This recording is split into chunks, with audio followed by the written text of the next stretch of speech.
After a tantalising finish in Imola 7 days ago, we're all set in the Principality of Monaco. The place has barely changed in nearly 100 years, but what exactly is going to happen this weekend? The fight is on between Red Bull and the rest of the field. Monaco rounds out the month of May then in 2024's calendar. June takes us to Canada, Spain and Austria. July sees the British Grand Prix at the halfway stage of the season before Hungary and Belgium take us to the summer break. Netherlands is in August, Italy takes us to September along with Azerbaijan, Singapore. October takes us to the United States at Kota, followed by Mexico. November has Sao Paulo and Las Vegas. December takes us back to the deserts with Qatar and Abu Dhabi. In the Drivers' Championship, Max Verstappen leads on 161 points. Leclerc is on 113, moving up to second after podium last time out. Perez is 107, being caught by Lando Norris on 101. Sainz has 93, Piastri 53, Russell 44, Hamilton 35, 2 clear of Alonso on 33. Tsunoda rounds out the top 10 on 15.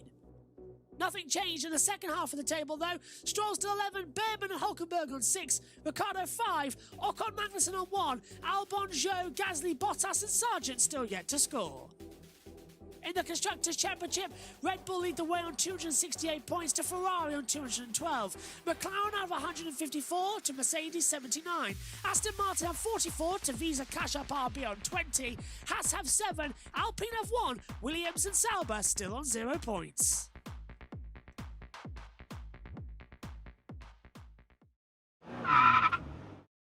Let's take a look around the Circuit de Monaco, a 2.074 mile circuit, 19 turns, been in motorsport since 1929. As we approach the centenary, it is still exactly the same circuit.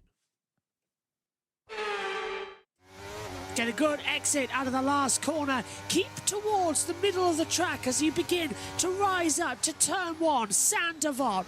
Keep across the barriers that come up fast towards you at the exit. Rise up, Beau Rivage, towards the top of the peak at Massenet. Careful, drop down 3 gears to about 5th as you hurtle into Casino Square. Avoid the bump on the left-hand side as you hurtle down to Mirabeau. 2nd gear corner. Don't need to change gear as well as you hurtle down to the Fairmont hairpin. 1st gear, 30 mile an hour, the slowest on the entire circuit calendar. Portier 1 and 2 take you through as well, underneath the magical Monaco tunnel that goes black as you hurtle underneath. The lights illuminate and then a big flash as you hurtle down to the Nouvelle chicane.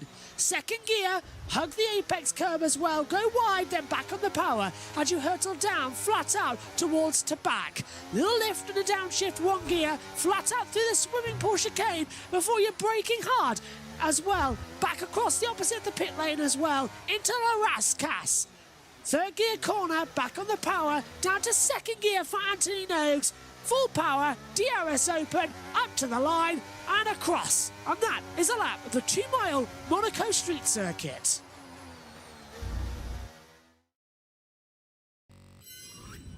Hello everybody and welcome to the second practice session for the 2024 Monaco Grand Prix. The jewel in the crown for a racing series. Alongside me for this little segment as well as we wait for JT to get into the comms box is Jess Ball. Jess, exciting sessions you've been in all day as well. Have you enjoyed the F2 and F3 commentary side of things? Well, the last 5 minutes of F2, I commentated with just live timing, so I knew what Megan was like when she was commentating without TV pictures in Saudi. So that was an experience. But yeah, I really enjoyed it. I think it was interesting to say the least, but I think the F2, they had more running to contend with, so it was a bit more suspense on who was going to get pole position. But spoiler alert, if you don't want to know the results, 5, 4, 3, 2, 1. Group A, both times have got their drives on pole. Absolutely amazing, isn't it, as well, from Group A. Group B usually goes faster, but track wasn't improving as much as it should have. Well, F3 was a red flag, so they did go quicker, but yeah. But F2, I was a bit shocked to see Martins did not go quicker. So get your questions in throughout as well. I just want to say thanks to everybody who did actually realise the changeover to JBMotorsports 2 for the MotoGP. 1,700 The video people. helped. Yeah, it did. Video did help. 1,700 more. 1.7 thousand people watched the practice session about an hour ago, which blew my mind as well. We're up to, I think, like 192 subscribers on the second channel now, so... that's going to break 200 for the end of the weekend, which is insane. We'll have to get doing more stuff on there as we do the odd race for Moto 2, Moto 3 and MotoGP on there as well to avoid the Dorna issues, if that's what you're wondering. But speaking about Monaco issues, Jess, there's a 20% chance of rain coming in, but it's been dry all day. The main bulk of the rain seems to be in for tomorrow. Yeah, because we did have a bit of rain towards the end of FP1, which could have changed things, so the track was a bit damp. But yeah, the threat of rain we were going to get today is not happening, which is good, because FP2 is the most representative running we're going to see all weekend. So they wouldn't want it to rain. They want to get some great data going into Sunday, just in case it's dry. So I think we're going to be all relieved that they're going to get some representative running today. It's going to be a lot of excuse me, that's my voice going. It's going to be a lot of fun as well. Yeah, literally the voice is just about holding in after doing an hour solo in MotoGP. But we're all gearing up then. Just a reminder then, starting soon, Josh T is going to start the world feed for Carb Day. And then me, him, and Checo... When he's home. When he's home, yeah. Me, him, and Checo will then take over after the conclusion of the F1 practice session here. Then that's it for the rest of the day. So that's it. Tomorrow, we'll go through. It's big. Starting at 12:55 a.m. for Formula E. We'll get those streams up shortly as well. And then in between the gap... Between practice 2 and qualifying, I'm going to set all the other streams that need to be set up. And then in between qualifying the race, do some notes and get some more things sorted. So there's routines of how to go about this this week. Second practice then, track temperature 32.1 degrees, air temperature 20.3 as well. Jess, you're going to head back now and relax over the next hour or so. So what's your ideas going into this session? Well... Piastri obviously doing quite well. I think Mercedes are kind of like Mercedes has always been their track sometimes when they have a worse car. So and Hamilton was having some good vibes about the car. So I'm expecting hopefully Mercedes do well. I'm keeping my eyes on the Red Bulls this afternoon in FP2 because they were nowhere in FP1. But it could be like Imola. Verstappen could be masking the pace. But we'll see what happens. Are they sandbagging or is Red Bull really struggling around Monaco? We'll find out. Let's head over to Simon Lazenby to tell you about the rest of the weekend schedule.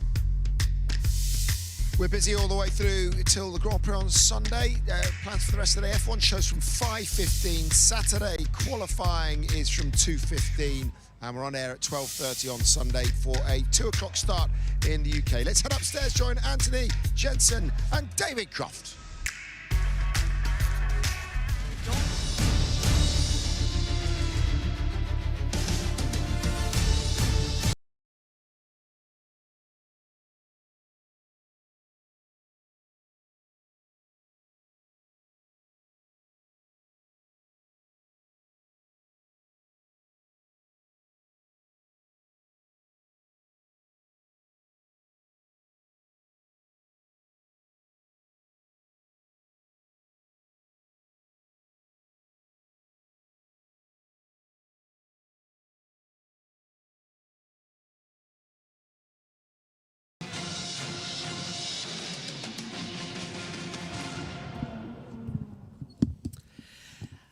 There's nothing quite like Monte Carlo. This is the jewel in the crown in the racing season. Ask anybody in Formula One, what race do you want to win? First, they'll answer their home race. Second, they always answer the Monaco Grand Prix. It's the race around an entire country. 2 miles this racetrack as well, and it zigzags across every important part as well. Up through Casino Square as well, past the Hotel de Paris, down towards the Fairmont Hotel, back down through the tunnel towards the harbour section and the swimming pool, through Anthony Noakes and past the Royal Box as well. 19 turns around this circuit just fly, and it's the best tyres of the year as well. C5 soft, C4 medium, C3 hard as well. 20% chance of rain, so the intermediates and wets, green and blue, are standing by just in case we need them. Clouds are rolling in just over the Principality here as well for the second practice session for the Monaco Grand Prix. We're awaiting Josh T to come into the commentary box. He's just setting up for IndyCar mainly. Jess is down in the pit lane for us. Omi's hanging around in the voice chat as well to hand up some marker boards if needed. But I guess Jess can be more in the pit lane for this one. So Jess, what do you think then coming into this as we look down? It's getting a bit choppy out there looking at the harbour and then the open sea. So I don't know, it could be in for an interesting session. It's beautiful. Yeah, it does, doesn't it? First of all, can I take my camera off? You can, yeah. I did tell you on the Ninja during the intro you could turn your camera off. I didn't hear you because the sound is not working on my other laptop. But yeah, my camera's off. Yeah, because there hasn't been any wind in FP1, so this is going to be different. I think, especially when they're going to go up the hill, they're going to notice it.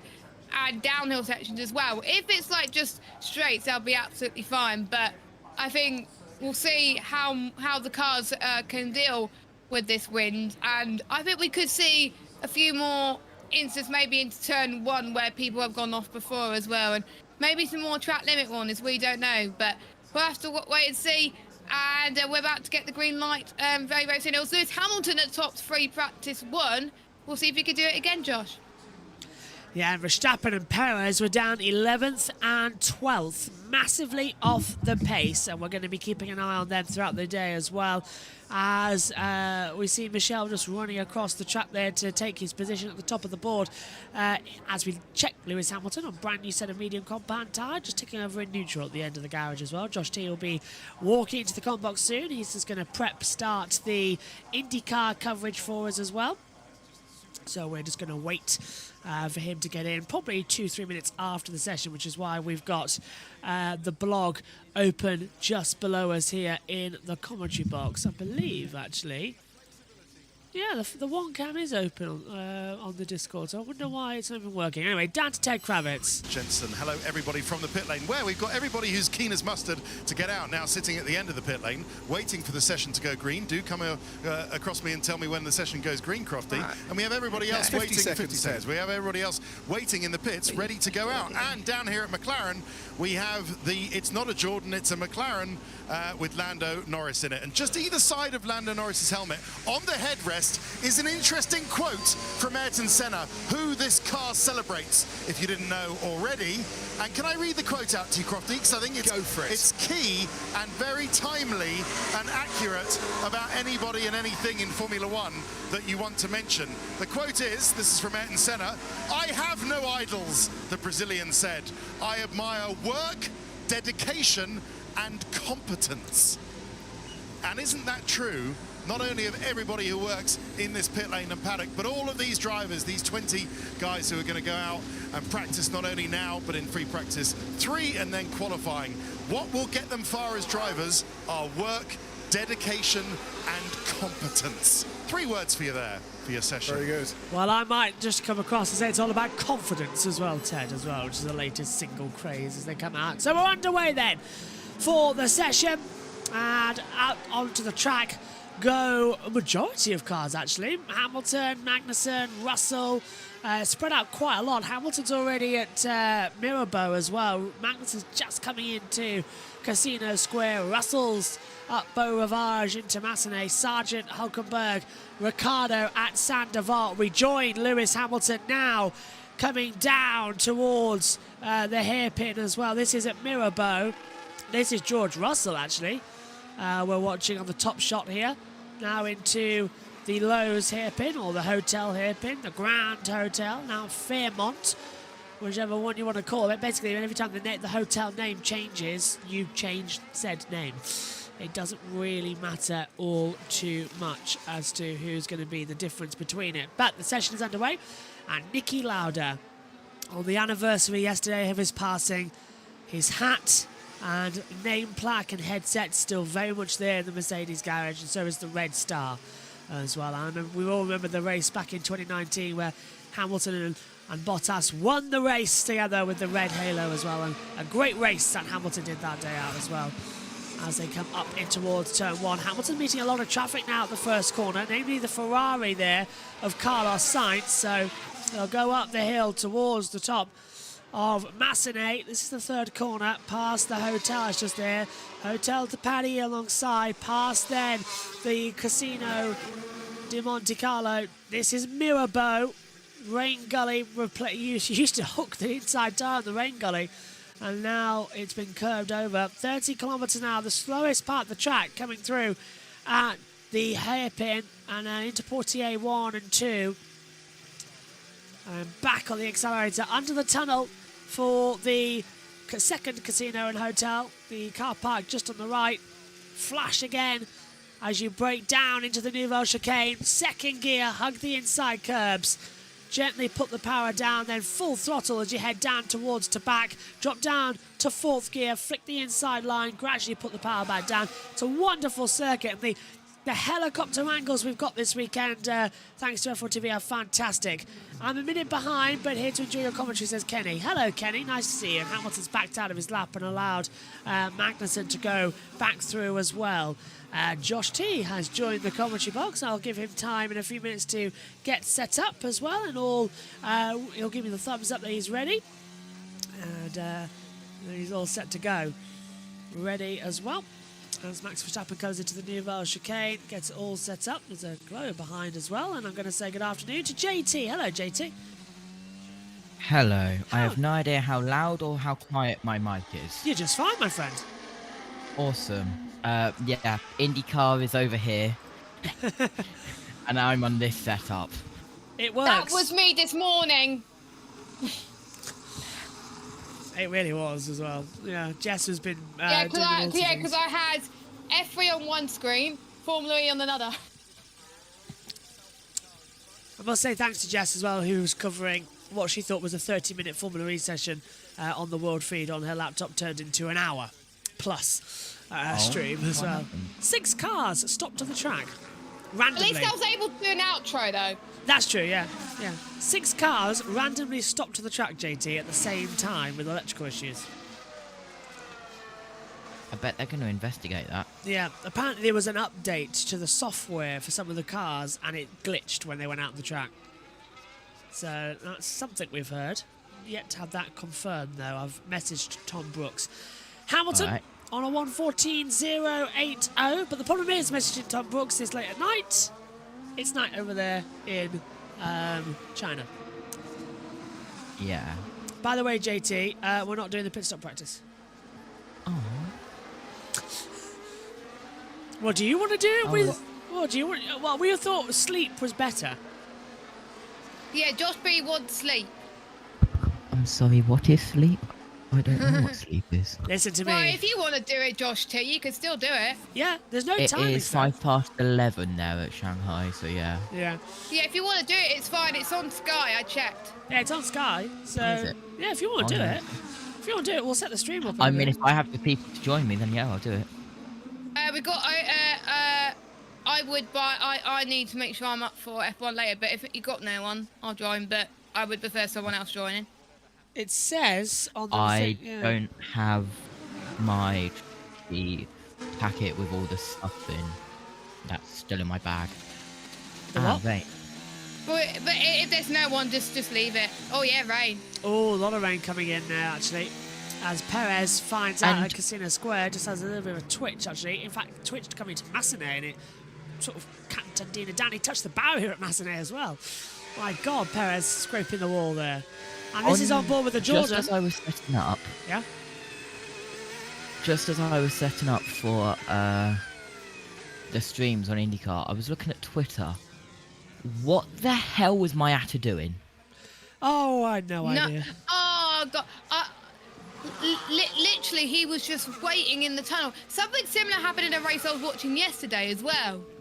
I will show you a clip afterwards, but yeah, I was multitasking as well, so I was wondering what was going on, but luckily Richie filled in there, because I was trying to do two things at once. Presumably he'll get a penalty for impeding, as it was a qualifying session. So It better be a penalty. Well, cheeky plug, if you want to find out if they get a penalty or not, tune into the F2 stream tomorrow. Which has got myself, Jess, Richie on commentary. Synthall's out this weekend, by the way. He's had 4 teeth removed, wisdom teeth, as well. The surgery was planned for Monday. 4 wisdom teeth removed. He can't talk. He's in a lot of pain. Wow. So get well soon. And Richie was wondering if since Synthall's not here, if he could be in all the F3 stuff this weekend. Yeah, sure. Yeah, cool. So he's in for F3 as well. Sweet. Lovely stuff. Yeah, Jess, Omi, and Richie then covering the F3. Myself, Jess, Richie covering Formula 2. And then presumably I would leave. You do would you sort lead in the first half? Yeah, and then we'll find an actual break point and you go. Why is there a gap? I can't remember now.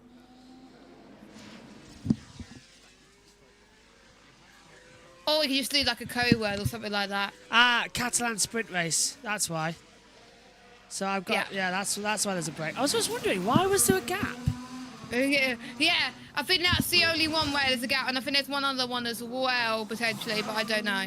Well, on Sunday I get a nice 90-minute break from 9:30 till 11, while the Moto 3 records, and you and Omi do Porsche. Treat And that we've got like F3 as gold. well. Say again? Yeah, you've got F3. Treat Treat that 90-minute break like gold. Yeah, I'm going to have to set up another commentary box in that time. If I were you, 90-minute break, nap.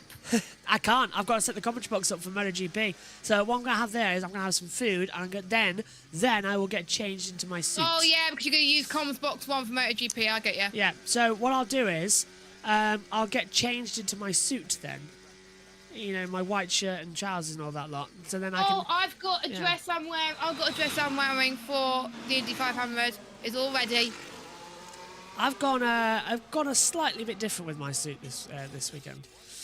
It looks quite nice though. Leclerc purple sector 1, Josh.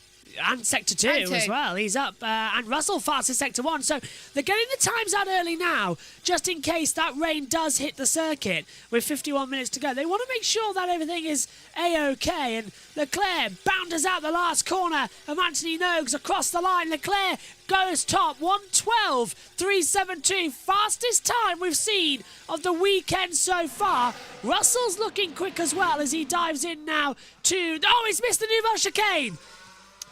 So Russell's lap won't count as Ocon goes 8th, 1:13, and Tsunoda says, I've hit the wall. Tsunoda's hit the wall.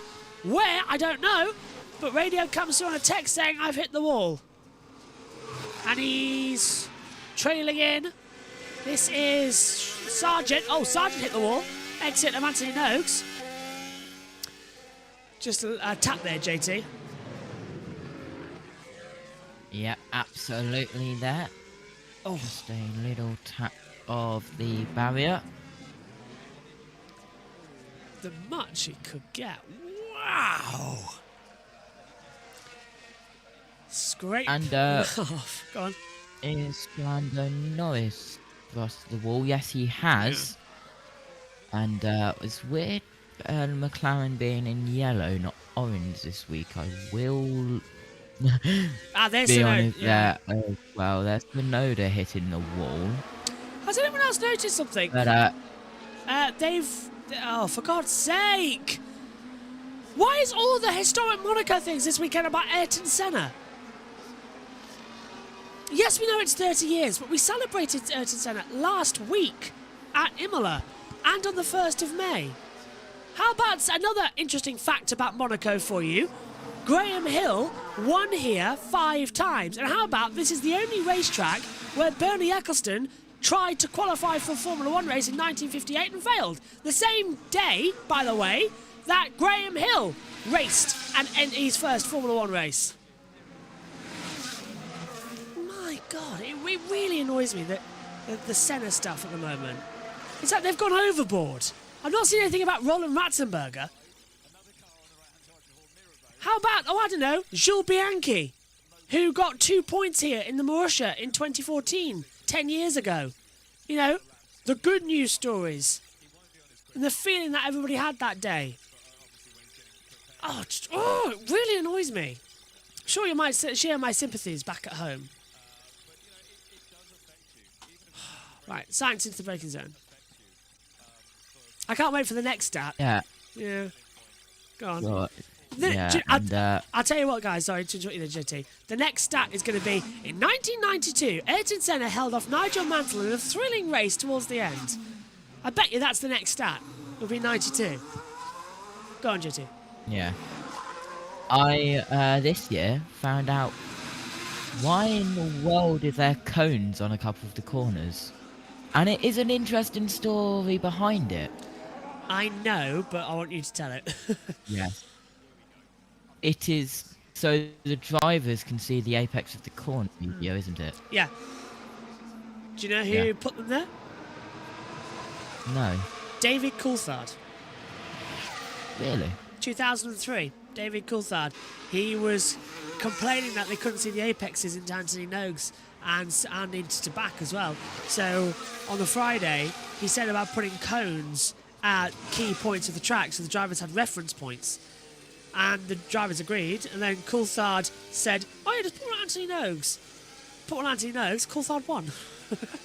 Because of that cone. So it's a reference point for the driver's eye line. As you say. But Coulthard is to blame. A 2-time winner here in Monaco.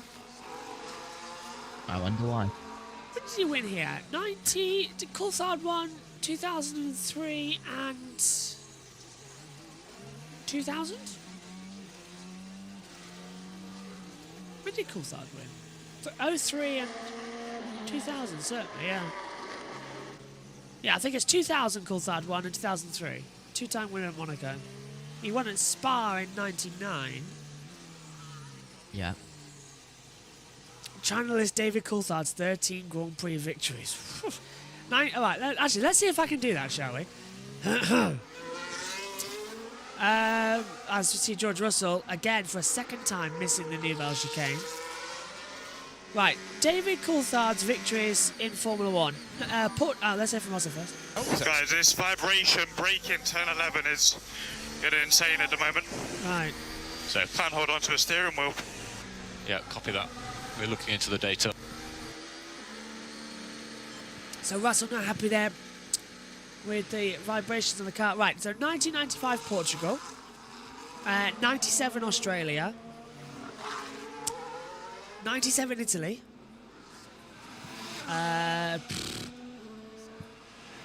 did he win a third time that year? No, 1998, I don't know, it gets hard around 98, 99. I am just grabbing the things up. Yeah. Hold up. No, it was? Yeah. Did you One, also- yep. You yeah. got 95. 95 Portugal. There's two. Yep.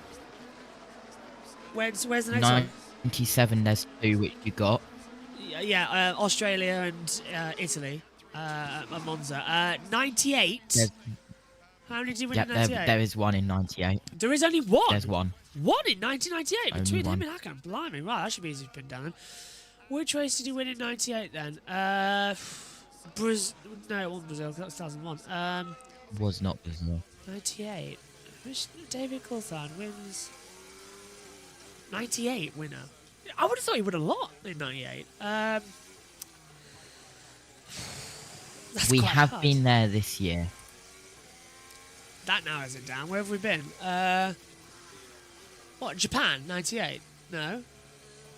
Nope. What, Australia? You just went on a rant about it. Brazil? What? No.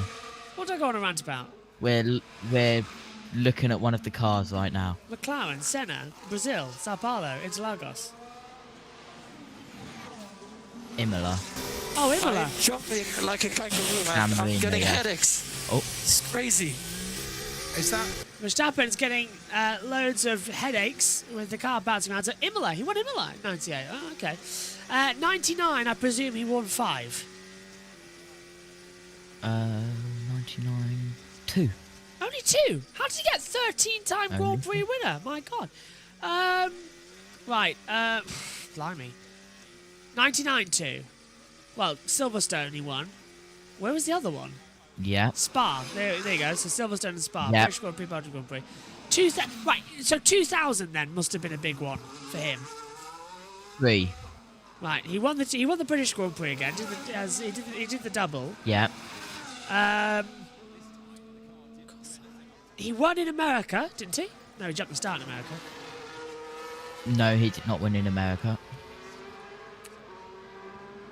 2000.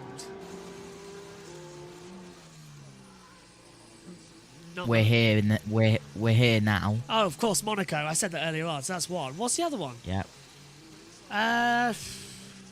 It's not on the calendar anymore. How recently was it not off the calendar? Has it been off the calendar? The country, a couple of years. The circuit, longer. Germany? No. Nope. 2000 Germany was Barrichello. So the country, the circuit longer. So what changed? We had a lot of fun cutting the course in F1. Oh, Manny Coll! 23. Coulthard won in Manny Coll. Yes. Yeah. Yes. David Coulthard said maybe Murray Walker shouldn't show up. I'd win more. And then he did, because his next victory came in the 2001 Brazilian Grand Prix, which he won, with Murray Walker not there, if I'm not very much mistaken. Yes. Yeah. 2001, there's 2. David Coulthard wins. Oh, Austria. Yep, that's 1. Yeah, Coulthard came across the line and led over the 2 Ferraris of Schumacher and Barrichello, and Schumacher overtook Barrichello at the line, and then the next year they repeated it themselves. So yeah, Coulthard won Austria. 2002. Did he actually win any? You in missed 2000? one. You missed a 2001. There's still one more. Really?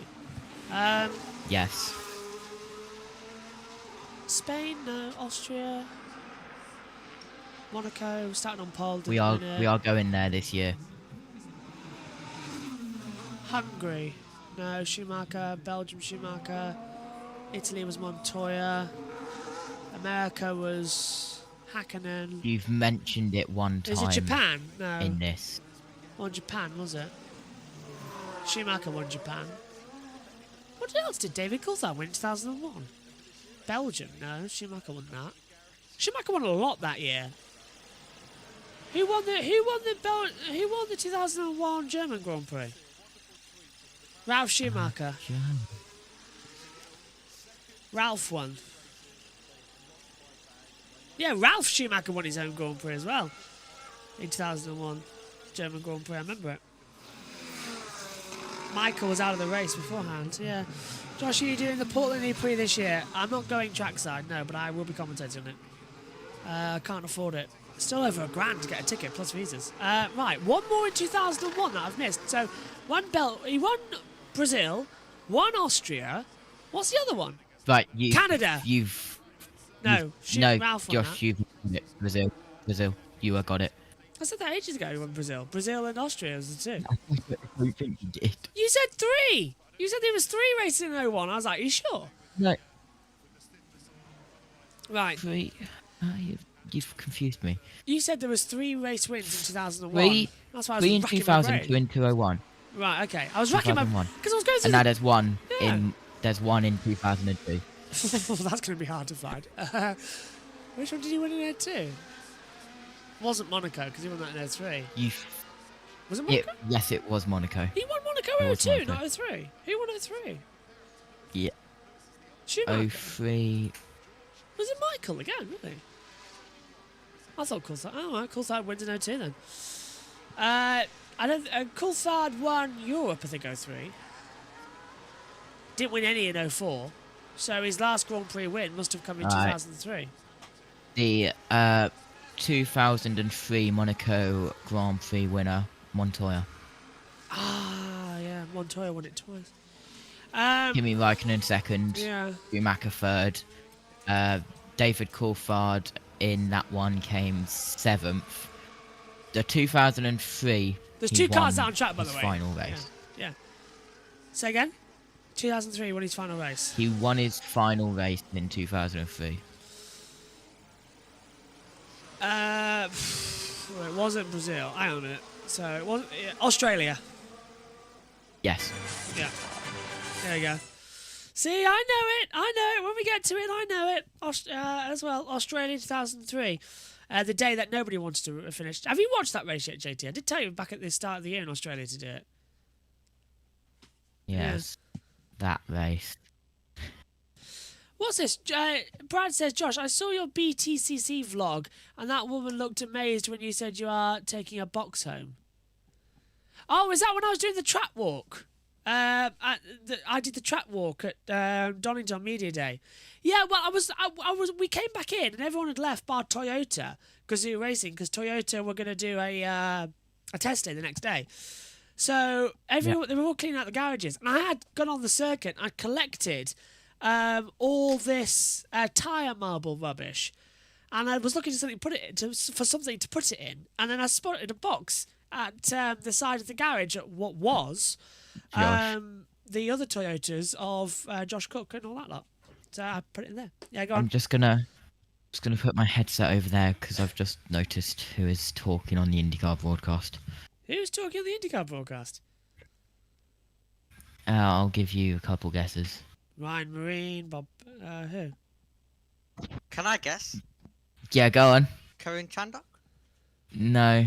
Oh, that was a good guess though. You absolutely love them, Omi. Alex Jakes. No, that was sarcastic. Oh. So it's someone he hates. As Omi now is doing a Martin Bundle having an ice cream, I can see. Who is it then? Danica Patrick. Danica, yes, it is right, Danica. okay. Well done, Omi. Well, I nearly sweared on air, so don't do that again. What have you done with the rubber? I'll go. Actually, I can't go get it until we go down for an interview. Guys, chill down. It's practice 3 wide into turn 1, 2 rows deep. Oh, right, on the Practice, IndyCar. guys. Calm down. I was wondering what you're going there. By the way, I've got no images up in the commentary box. We've been having internet issues all afternoon, and we have a Skype gone to an ad break. We have no pictures. So I'm going to do the only reasonable thing here and panic. I can tell. And I'm going to hand over, if it will catch up. I wrote BBC F1. I want to go to Harry Benjamin, who is commentating for BBC Radio 5 Live this weekend, who is on the scene with Mark Priestley. And hopefully I can hit the button and we can go over to them and listen to their commentary. But the thing isn't working. Well, technology just absolutely hates me today. Right, here's Harry Benjamin. Over to them. So he's pretty much out of the loop there, which is not surprising given he negotiated an early exit from his contract. And he's going to be free to join another team, and he will join another team in the early part of next year. And what are we thinking, Andrew? Is it Ferrari? So I believe that a couple of the newspapers have basically said it's going to be Ferrari. They don't know that because Adrian Newey doesn't know that yet. I'm told from sources close to Newey, who I won't reveal the identity of them, obviously. Basically, he's only going to go to a top team. I'm not going to say for sure, but it won't be Mercedes because they're not chasing him. It won't be Red Bull because he's just left them. So it's either going to be Ferrari or McLaren. What I find interesting is the culture at Ferrari now. Fred Vasseur being in charge, a team principal. I think he's really invoked a bit of a culture change at that team. It now seems like a place where people are empowered rather than, repressed is probably a strong word. But And I'll turn them off now because we've got this in to completely make everyone laugh about the comments that they're just sort of being, oh yeah, ironic. Right. I have... Go on, JT. So I thought you were saying something. I've got the box from Donington. I've gone and collected it from the dining room. So there's the box. Box? Yes, AP Racing. It's a prop valve assembly that was put there as well. So AP Racing, and inside it is, I have to put it on the desk now as well, is, it's very smelly, very, what was wet, but, oh, it still smells, Goodyear tyre, a massive Goodyear tyre marble on the side there. Show it to the camera there. So, yeah. Whose is bigger? Did we work that out? What do you mean? Whose tyre marble is bigger, mine or yours? Did we work it out? Well, I've got like several thousand tyre marbles in here. That's sort of all been thrown in. I've got the instructions as well, actually, to this pop shaft valve. Here it is. Oh, hang on a minute. The ride is horrendous. I cannot see apex of 3 from the front. Well, you picked that. Yeah, so I've actually got the sheet for this, and what it is actually, it's adjustable hydronic brake proportioning valves. So it's the hydraulics basically for brakes, and I've got all the information for the braking zones and how it's all set up and how it sits on the wheel and everything for a touring car. And I find that quite fantastic. I should stick that up in the commentary box really, but it tells you everything. But it's written in British, French, German, Italian and Spanish. But it does look quite good actually. As we ride on board with Perez, who's complaining about the brake valve, he's complaining about the ride height. Yeah. I just find it funny that I've stolen that from Donington Park, as well as walking around and collecting up all this tyre marble rubbish. Right, time for another extraordinary long interview with James Vowles. Off compound tyre. He's a second off the pace though, so how pleased or not were you with that lap? It's a good point. It's bittersweet. I think, you know, relative to where we are, cars around us on soft as well, Perez being one of the, Alonso being a few tenths ahead, that made me pretty happy. Leclerc's lap is punchy though. It's about a second ahead of all of us at the moment. So work to do. Work to do. Not a track though where weight deficit is so much of a penalty. Is your car still heavier than you would like? It will be for quite a few races to come. But as you said, in Monaco, that it's still there, but it's much reduced. So normally at most tracks you run a sensible number of fuel load. Here actually you'll find teams run a little bit more so you can keep running and get laps out of track. So it's less of a penalty here as well. James, Jensen here. We've just been hearing from the Red Bull drivers they're really struggling with hitting the ground. Is that because with the ground effect cars you still want to run it as low as possible? Your guys finding the same issues? So exactly, you're spot on. These are fundamentally, you need to get the floor as close to the ground as possible, but no, in answer to that, we've got a good compromise between getting the downforce and having good ride out of it. And as you remember around here, it's not as smooth as it seems. It is still a street fundamentally, so I had a look at the Red Bull footage when you came to me, and that does look to be hitting the ground pretty hard. James, Anthony here. So we've seen lots of drivers attacking this in different ways here in the tough streets of Monaco. Some drivers clearly taking more risks with the barriers. When I watched Alex's lap, it looked like there was a little bit more room for him. He was giving himself.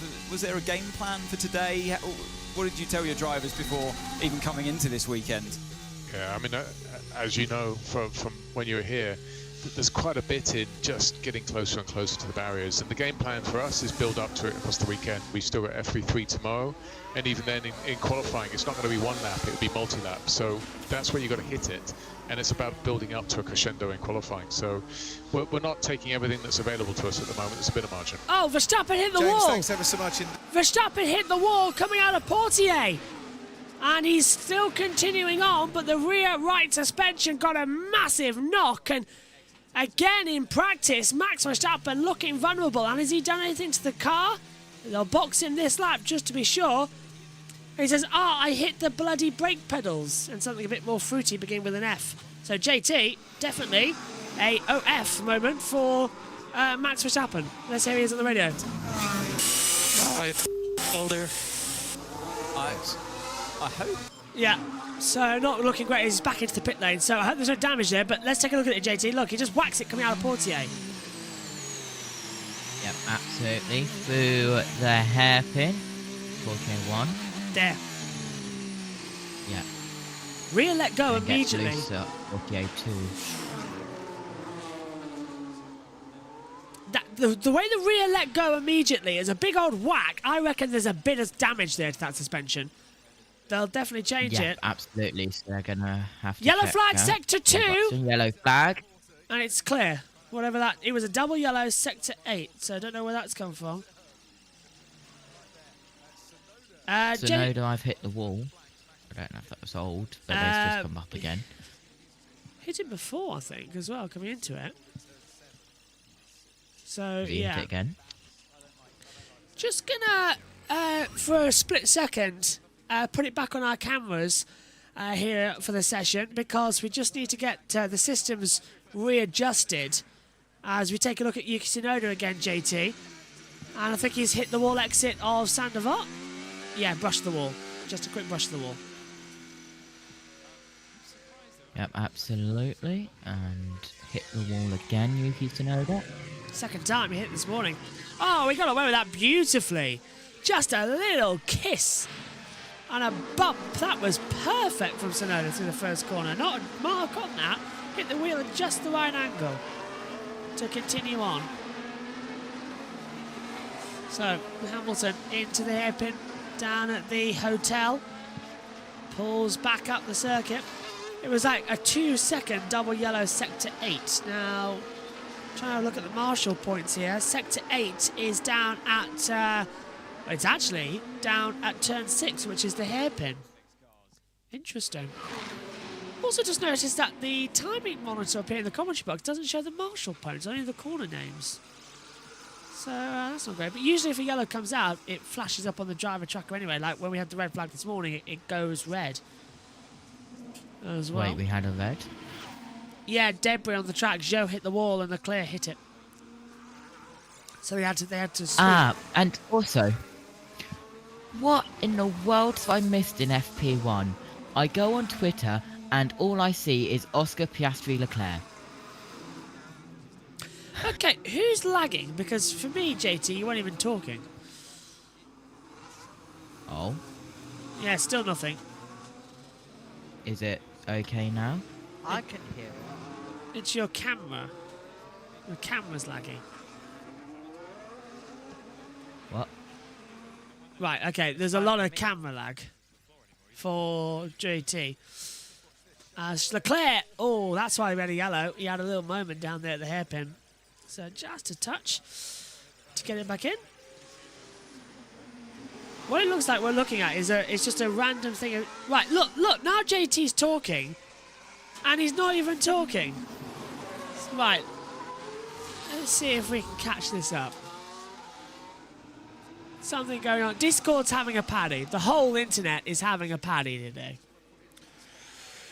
Right, let's try and catch this up. Now JT is at ×2 for me in this commentary box. It looks quite funny, to be fair. He's whizzing along. Quite fun. Right, JT, now you can hear me, and now we're back up in sync. Hello. Hello. Yeah, that works. Replay. This is a secondary at Portier for Leclerc. Oops, nearly put it in the wall. Leclerc's having a few moments out there today as well. He nearly got strolled. Lance Stroll, by the way, who I sent you it all. This is Fernando Alonso as well. What's he done coming into the back? That was so funny what Stroll said. This is Alonso I'll get onto that in a second. This is Alonso at to back, and he's on the radio to Ferrari. Yeah, Sainz wanted to have 3 minutes gap in Monaco. No love lost between. Yeah, Alonso and Sainz, not at all the two Spaniards in the field liking each other. Right, Lance Stroll did an interview in between the gap from the last race and this, where he said he likes the way that Formula One has the super license because it keeps people from buying their way up the junior ranks, and everyone in Formula One is there because they deserve it, not because they've paid their way in.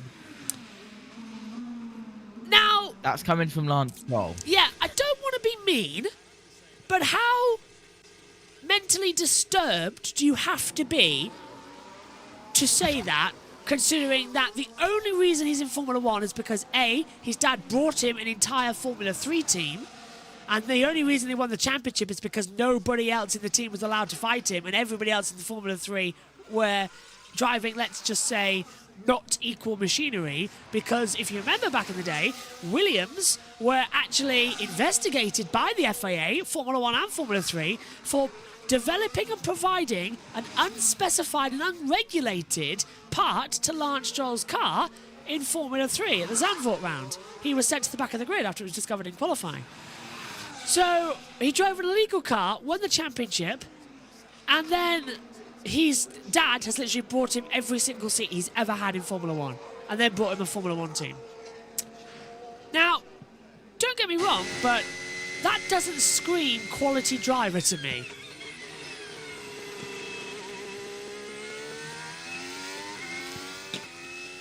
Big lock up there for Lando. Massive lock up there.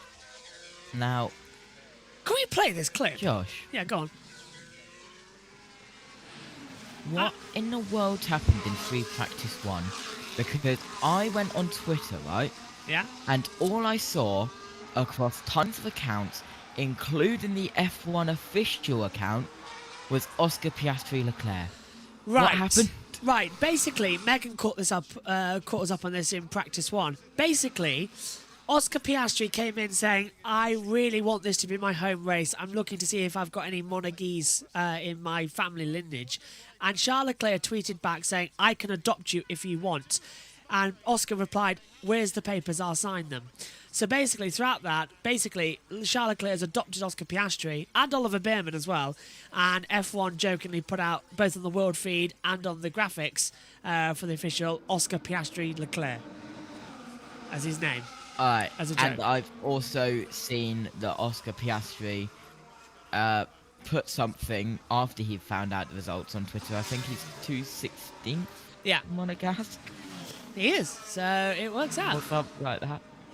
Look at that, past Kimi Raikkonen for 6th in the all-time podium list with his 104th podium in Imola, did Max Verstappen. Now he's stuck behind Yuki Tsunoda, and he's going to try to go on the inside into Raskas. Max does not wait, does he? Wants to have a crash with everybody today. Right, here's that clip from... Lance Stroll. Just see what you think. To be there, like from just like buying their way through the junior series and getting to F1, like it makes like the guys that win deserve and earn their spot to get there, and I think it's great. I think it's good to see the best guys that win the series leading up to F1 get to F1. That's yeah, that was ridiculous. Martin's into back. And they're kind of an arrive and drive corner. They're coming in about 150 miles an hour. They're knocking down a couple of gears and just balancing the throttle and picking it up and hustling the car towards the outside of the corner. You can see the speed they're carrying. And as I look to turn in, there's a bit of scrub on the front axle, bit of understeer. You can see that it's actually very hard to hit this side barrier. It's hard to hit this inside barrier. It's very, very easy to hit the outside barrier. We'll be back to you shortly. I understand we've got a few issues. Yeah, a few tech issues there for Martin with cameras and audio. So they'll get that fixed, and then we'll head back down to MB, who's, so far, this is round 8 of the season, by the way. This is Martin's 4th commentary of the year. Bahrain, Australia, Miami, Monaco. He has missed, so far this year, Saudi, Japan, China, and now as well back in Imola. So, yeah, 4 and 4. But he's back with us for Canada, Spain, missing Austria, doing Silverstone, doing Hungary, doing Belgium, missing the Netherlands, then back for the rest of the year from Italy onwards. I might miss... Oh, yeah, I missed him. We've got 3 left, so maybe misses Azerbaijan as well. And he's back for the rest of the year, judging by that little gap there. Because he's contracted for 16 races and he's already missed 4. Which means he's only got, what, 3 more left? Maybe 4 more for the running order? So, yeah. Take that as he won't do Austria, won't do Netherlands, won't do Azerbaijan, probably won't do Hungary either. So there you go. There's the list. Go on, JT. Yeah, he can't. He can miss 8 races. Yeah.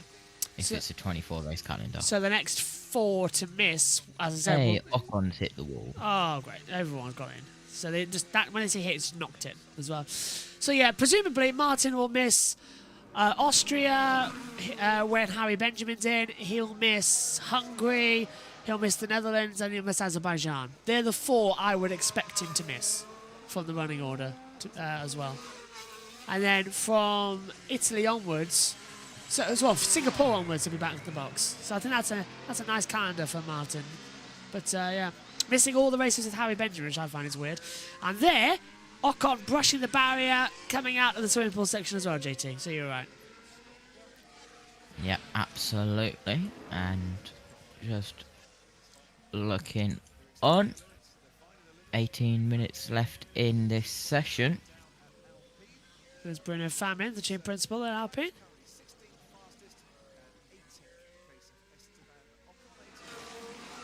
$18.5 to go, Leclerc top. I knew that was coming. So let's hand back over then to BBC Radio 5 Live. And Harry Benjamin. Loves it, and it's a chance for the drivers to really show what they can do. I think the drivers really kind of come into this weekend thinking this is a chance for me to really express myself and show what I can do from a driving perspective, and at the moment Lewis really putting himself in a really good place. Yeah, we were hearing from Lewis Hamilton yesterday, and he was saying how much he loved the Jenny! circuit, how he came here as a young boy and dreamed of moving here, living here, and then driving here, and he's made all of that come true. And he's won 3 times around here in 8, 16 and 19, and I think he's just desperate to win again. He's looked at other people, he's seen Norris excel in that McLaren, and he's like, I want a bit of that. And I think realistically, this is a place he could do it. Sorry, What's Jenny. that, Oos? Sorry, That was Jenny. I've slipped into mode just watching Verstappen coming through Saint-Devote, the rear end stepping out, and well, if that wasn't contact with the wall, it was mightily close. Apologies, Jenny, carry on. No, it's fine. I was just saying Hamilton finds this place as thrilling as your commentary, Harry. He didn't he? He spoke about it as a roller coaster, and that even now he still gets that buzz back when he goes out on track. Yeah, it was.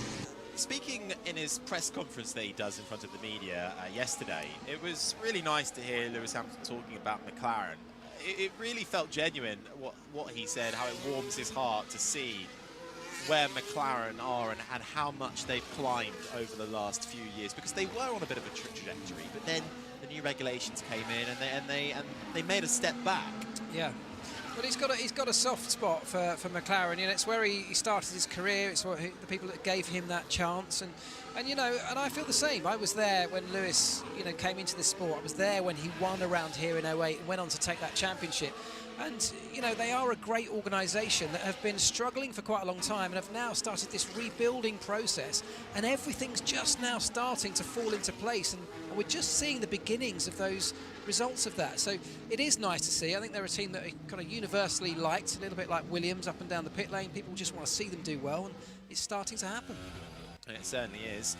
Just getting a look at a replay of Lance Stroll making his way through the swimming pool, and as he turns into the right-hander in the second part of the chicane, he hits the wall. He manages to carry on going. I'm not surprised. The front right, that was the sound of it, clouting that inside barrier. It wasn't exactly flat on, but it looks like he lives to fight another day on that. Well, I don't know. It was a big enough hit. I mean, there's no obvious damage. Rods don't seem, no. on the face of it at least, bent out of sorts too much, but it's the one that, you know, people at home will be familiar with. Boxed. You've seen this on television before. It's where they clip the barrier on the way into that chicane. The front right suspension can often fail, and that then just spits you straight off into the outside barrier, and that's your race or your session over. But so far, he continues, and he'll find his way back to the pits. 15 minutes and 31 seconds remain of free practice. And the two Mercedes drivers, Lewis Hamilton in second, George Russell down in 10th. I believe both are currently in the pits, which is where we can find Jenny Gap. Yeah, they are in the pits, and they're just doing a front wing adjustment to George Russell's car, and actually they're just looking at how the structure of the front wing is. I think he's had quite a significant brush with the wall.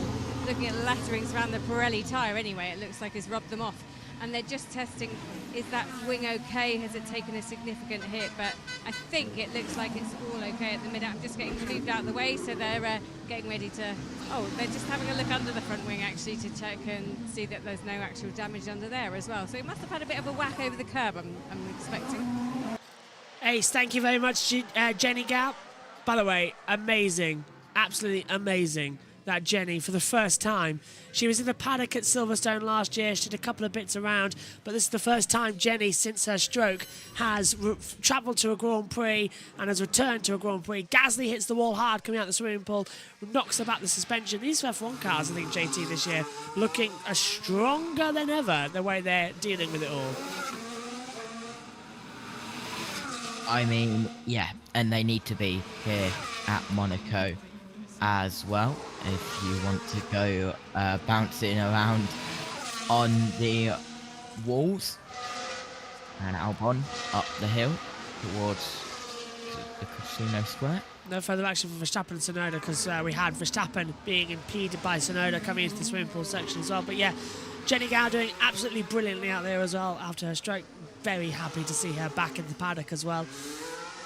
She's been doing all the BBC Radio 5 Live stuff this weekend alongside Harry Benjamin and Mark Priestley, who you might know Mark Priestley. He was former McLaren Chief of Operations on the engineering and pit garage side as well, and now also he does the voice on as the race strategist on the F1 24 game that's coming out soon as well. Been on for a couple of years. So yeah, nice to hear Mark back. Yeah. F1 22, he's been doing it since. Thank you, Jess. Always ask. So this will be his third game that he's race strategist stroke engineer. One of the weirdest things I'll ever do in my life is that when I eventually get there was having to do the voiceover for that. I still call the engineer in the game Jeff because I was so used to calling him Jeff. I miss Jeff. I miss Jeff. Who was the first one back in Germany? We had a really monotone guy in 2009. Like, do you remember the one in 2009? I have no clue. Yeah, we had 2009. No. He was really monotone, and then 2010 he went a bit like I don't know, across. I think Essex, a bit like a cross between a Mancunian and Essex as well. The way he went. I loved 2010's basically. Wow. That was fantastic. 2011, I think we had Jeff onwards. No, 2011 and. Yeah, I think so. Yeah. But it sounded different like every game for some reason. They did for a couple of years. Yeah. Of course, the first. Because it's his first game. Leclerc! Leclerc's hit the wall. He's down in turn one, and he might have just got away with it. I'm not entirely sure. Green flag, yeah. For the second time today at Saint Devote, Leclerc goes straight on. He did it in practice one. Oh, he's giving everybody heart attacks down there. Charles Leclerc once again off the track at the first corner. Right, Ted's down in the pit lane. Charles means yet. No. The signs outside the casino. Well, here it is actually for Charles Leclerc. He's going to lock up and go straight down the escape road. And for the second time today, goes to the Saint Devote Church. There's some damage to Lance Stroll's car, not least the front wing end plate, which you can see. And, well, this is the definition of that'll buff out. Because can you see, they're buffing it out. Yeah. It's like, well, that'll buff out. So, you know, no problem. Lance, you know, just scrape the front wing end plate against that barrier. That will literally buff out. So good work by the Aston mechanics. They are literally keeping it up and just rubbing it with that T-cut as well, so they'll be fine. George Russell 9 points ahead of Hamilton in the World Championship standings as well at the moment. So, we've got Leclerc top, 1:11.278, fastest time of the day so far. Hamilton is in second place with 10 minutes to go in this second practice session for the Monaco Grand Prix. Russell continuing on as he comes down to the Nouvelle chicane, brakes hard, flicks the car in, back on the power gently. He's down to the first sector. Russell's time is 20.055 at the moment, and the second sector he's 3 seconds off. He's on the medium compound tyre that has done 13 laps, but I believe it's a tyre he's been on for the start of the session because he did put on a set of softs that he'd done 15 laps on. So now he's gone back to the mediums to see how much more he can take out of them, and has caught them up as well. 1:16.156 the last lap time there for George Russell. He's still in the top 10 though, fastest time set on that soft tire. Of a 1:16.156. 3 thousandths off the pace, if I'm not mistaken. That was his last lap. What's his best lap? Martin Brundle's down the swimming pool. I am indeed. Yeah, it's quite exciting here. They're coming through. So we were talking about how fast they come off the turn 12 it is. Corner, the tobacconist, as Brad Hill used to call it. And they come through here at about 125 miles an hour minimum speed. And they just beautifully ride the 2 curbs. They've got enough confidence. You can see where the cars hit the ground as they come off this second curb, the yellow marks. And I can hear them scratching the front wing end fences, maybe the underneath the car. You can hear a vibration as well as the tyre runs down the serrated curb as they fall off the back of each step of that curb. And they all look super well behaved through here, I must say. This is no... Sorry, I'm going to...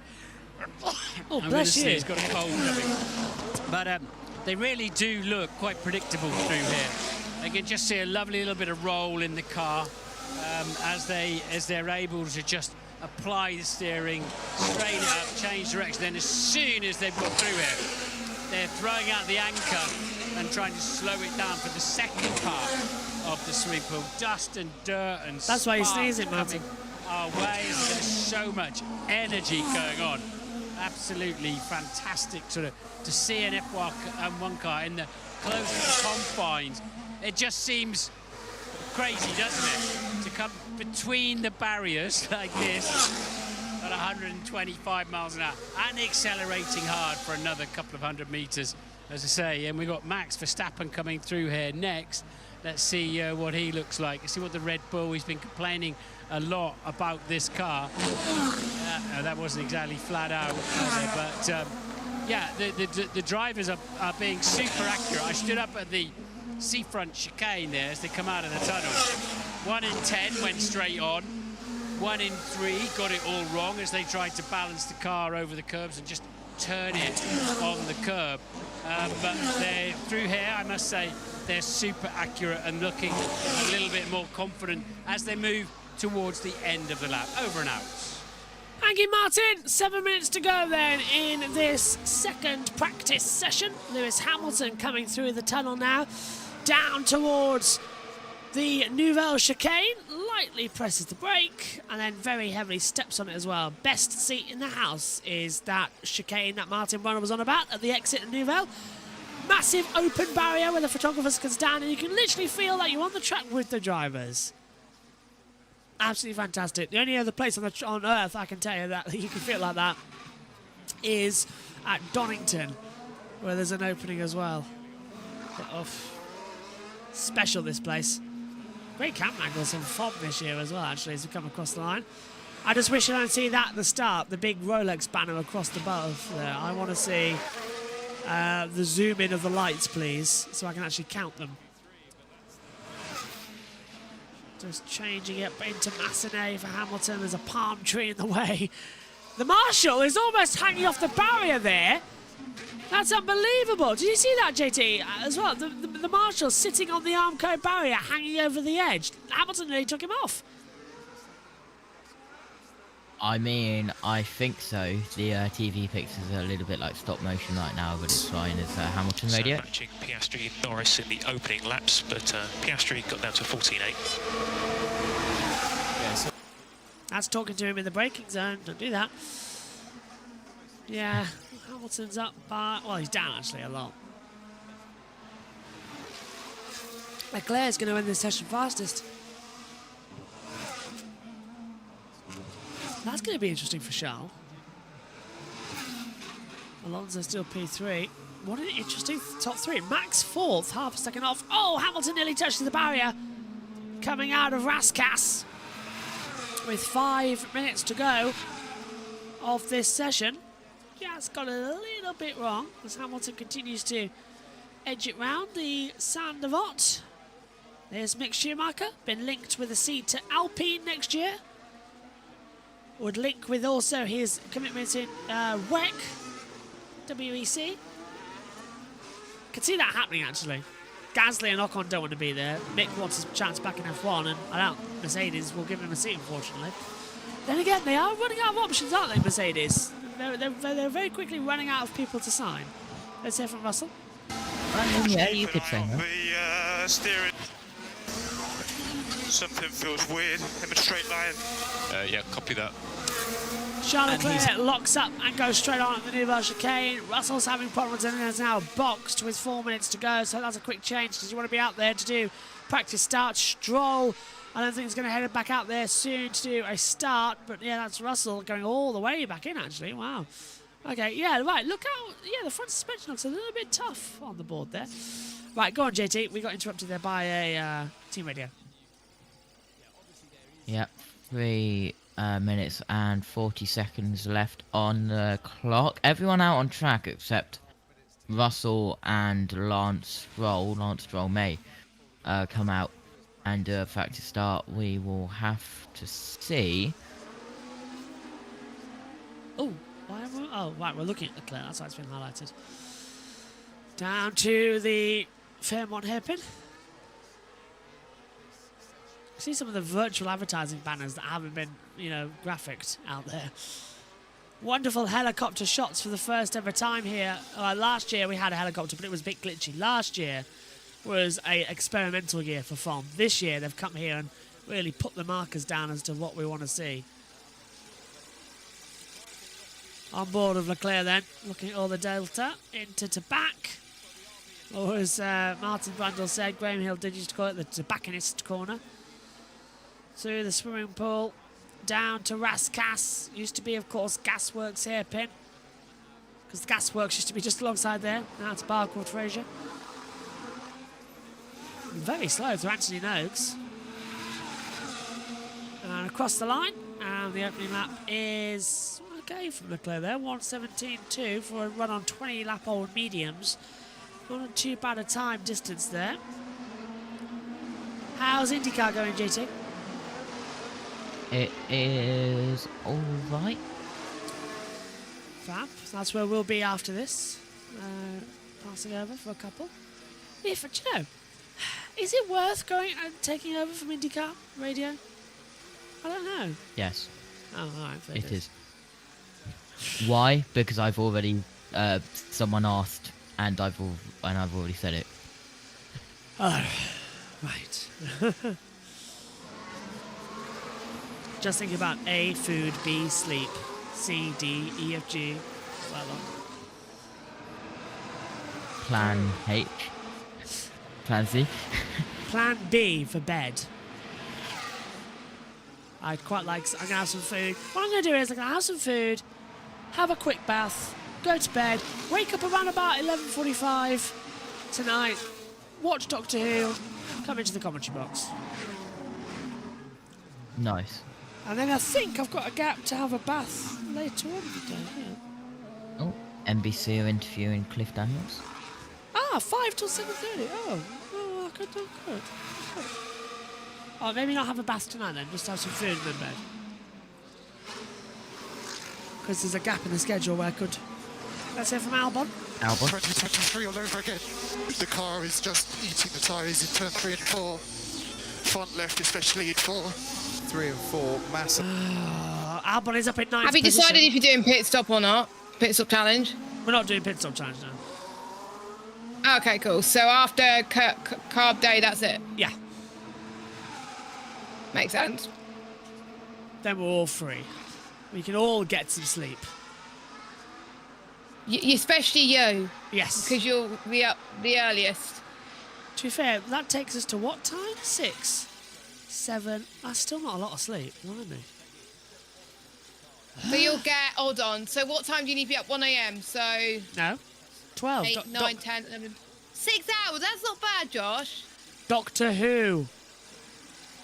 Oh, Doctor Who, you got to be up at midnight. Yeah. So 5 hours then, or 4 hours? About 5. Hang on. 9, 8. Could be worse. 4 hours and 45 minutes. I love this weekend. I am honestly going to be dead by Monday morning. I can feel it coming. Well, then the Thank goodness it's a bank holiday, Josh. I know. Well, then the NASCAR at 4 a.m. and it'll just be starting to get light out. That really annoyed me though. Like I can't. I'm excited for NASCAR. Yeah. I'm excited to stay out for NASCAR actually. Is it actually meant to end at 4? It's a 600-mile race. How long do you reckon it's going to take with NASCAR? Normal races that probably end up halfway through. JT, normal races that are 400 miles last 3 hours. Take 3 hours, sometimes 3.5. How long do you reckon a 6-hour You race have a is gonna valid take? point. Yeah. You actually have a valid point. Yeah, a 600-mile race that starts at 11:30. It's gonna take us to about 4 a.m. No joke there. Will I cry? Maybe. As Lord Farquhar once said, some of you may die, but it is a sacrifice I am willing to make. It's a night race then, isn't it? For... NASCAR. Yes, it is. And they've got rain predicted as well. Well, it could be worse. You could have a tornado predicted. Do you know what is going to be worse? It looks like we could have this could be an option, as the flag's out by the way, so the session's over. We could have IndyCar washed out, the entire thing washed out, and put on Monday. But do you know what? We could then have NASCAR washed out and put on Monday. But do you know what time? Yeah, do you know what time they would put IndyCar on? They would put IndyCar 11 a.m. on Monday. Yeah. They would then, because and what time would they put NASCAR? Well, because Kyle Larson's doing the double, they'll keep it to a night shift, so they'll do that Monday night. So, what time is 11 a.m.? So, just think about this. NASCAR would call it off 1 a.m. on Sunday night if they can't get a race in. Now, that is around about 4 a.m. our time, if I'm not mistaken, somewhere around that. 6 a.m. I could tell you, if Indy moved to 11 a.m. Eastern on Monday, it'll be 4 p.m. our time. Yeah. Basically, what I'm trying to say is that if all that happens and the delay happens, I would have around about 3 hours sleep before having to go back again and do it all again. You are also lucky, Josh, that I have Tuesday off. Which we might need, because it could still go to Tuesday, the Indy 500. We could be in for a very unusual week. I hope not, because Tuesday got a race. Anyway. Here's the results then from practice 2. The Monegasque Charles Leclerc is top, Lewis Hamilton is second, and Fernando Alonso is third. Max Verstappen fourth, Lando Norris is fifth, Carlos Sainz sixth, Lance Stroll seventh, Sergio Perez eighth, Alexander Albon ninth, and George Russell rounds out the top 10. Yuki Tsunoda's 11th, Oscar Piastri is 12th, Kevin Magnussen's 13th, Esteban Ocon 14th, Nico Hulkenberg is 15th, Danny Ricciardo is 16th, Pierre Gasly 17th, Logan Sargent 18th, Valtteri Bottas 19th, and Zhou Guanyu down in 20th positions. Quick off then for everybody here as well from Monaco. So round the room quickly. I don't. Omi's probably. Are you not talking, Omi? Right. Yeah. Hello. Hello. What did you make of that session? An interesting session indeed. Still, we don't know what's going to happen tomorrow. Red Bull managed to turn it around on the Saturday at Imola. Can they do the same thing to take such an important pole position? We'll find out tomorrow. Jess? I am the same as Omi, but I think we saw a representative running today. Will we get some rain on the horizon? That's what I like to know. But practice 3 will begin at 11:30 or tomorrow. So we'll see what happens then. Looking forward to joining you then. It's going to be fun. JT? Yep, absolutely. We'll see what tomorrow brings. And IndyCar practice as well. Live on the channel. Is the redirect up, Josh, or does that need to be sorted? Sort it quickly out and I'll go through what is on. So tomorrow morning... Awesome, yeah. Well, you're going to be redirected to Carb Day. Tomorrow morning, 12:55 a.m. for Formula E, Shanghai Practice 2, 3:10 for qualifying, and 7:30 for the E-Prix. Catalan second practice is at 9:10. Snetterton Practice 1 is at 9:15. 9:40 for the F3 Monaco Sprint. 9:45 is qualifying for the Catalan Grand Prix on JB Motorsports 2. 11:15 is Practice 3 for the Monaco Grand Prix.